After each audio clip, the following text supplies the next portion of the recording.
Ahora a una autoridad que va a hablar con nosotros, la viceministra de Gestión de Sistema Sanitario, Alejandra Hidalgo.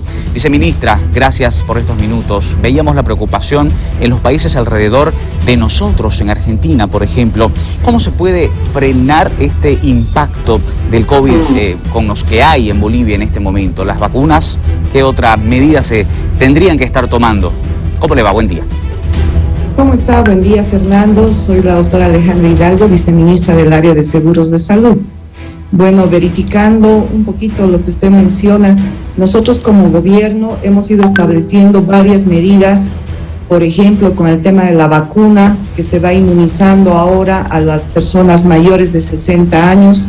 Hasta el día de ayer hemos ya llegado a un porcentaje del 74.2% en relación a la primera dosis aplicada, y de un total de 1.265.430 dosis.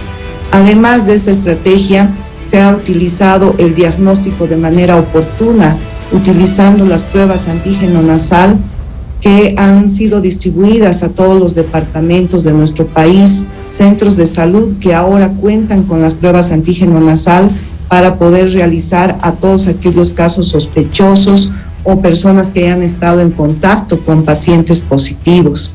Es en ese sentido que se ha ido avanzando con esta acción, ¿no? Además de proporcionar también medicamentos a los hospitales que atienden a los pacientes COVID y equipos de bioseguridad, ¿no? Entonces hemos ido contratando más de 3.000 profesionales para que puedan atender en los hospitales de segundo y tercer nivel que se han habilitado para poder hacer la atención.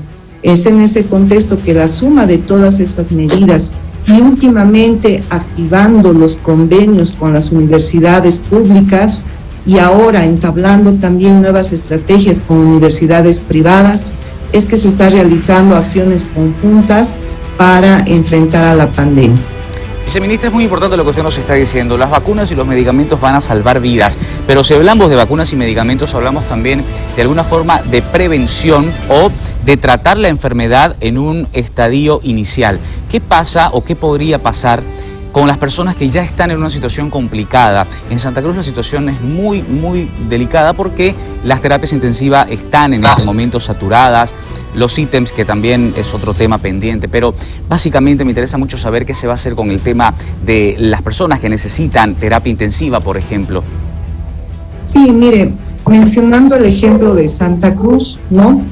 El índice de ocupación de las camas para el área de hospitalización, por ejemplo, está hasta el día de ayer con un 36%, ¿sí?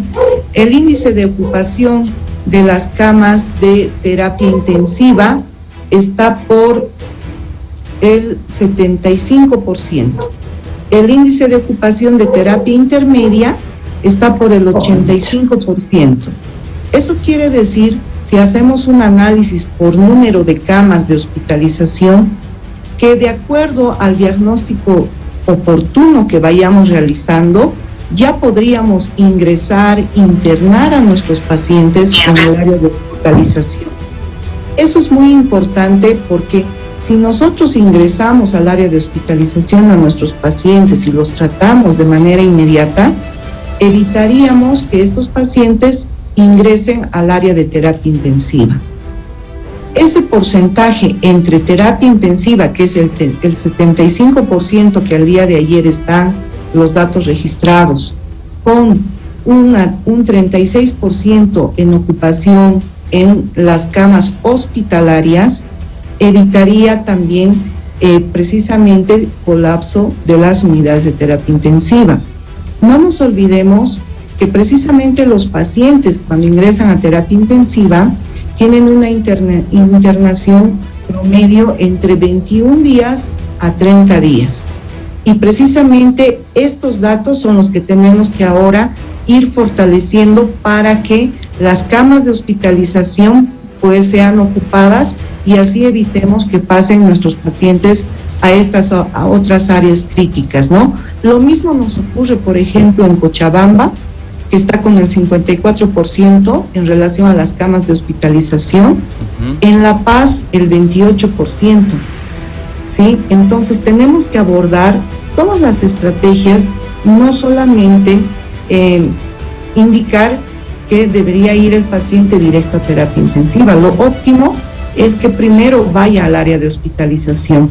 Por eso es importante el tema del diagnóstico oportuno y temprano. Bien, viceministra. Igualmente, a mí, de alguna manera, me deja un poco de confusión el saber a quién le hacemos caso. Y esto se lo digo porque hemos conocido la semana pasada, gracias a un informe del Colegio Médico y de quien entonces todavía era la alcaldesa de esta ciudad, de que el 99% de las camas de terapia intensiva de los hospitales estaba ya ocupado, o sea que había ya una saturación. Es decir, estos datos que se manejan son los mismos, hay estudios que se hacen de manera independiente el Ministerio de Salud con el CEDES, por ejemplo, o con el Colegio Médico.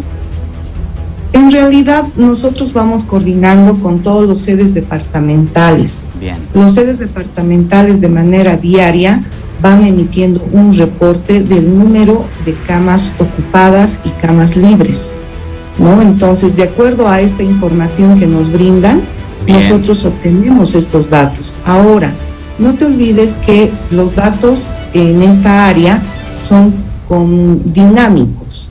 Entonces, puede ser que algún paciente haya pasado a terapia intermedia y habría que revisar el porcentaje de terapia intermedia y también el porcentaje de hospitalización. Bien. Entonces, estos datos no son estáticos. Eso es algo importante que se tiene que considerar. Bien. Todos los datos son producidos y generados de manera diaria, ¿no? Bien, viceministra. Quisiera finalizar, por favor, este tiempo consultándole sobre este suero producido en nuestro país, del que se habla, que se aplica en una etapa inicial de COVID-19. ¿Nos podría contar un poco al respecto, por favor?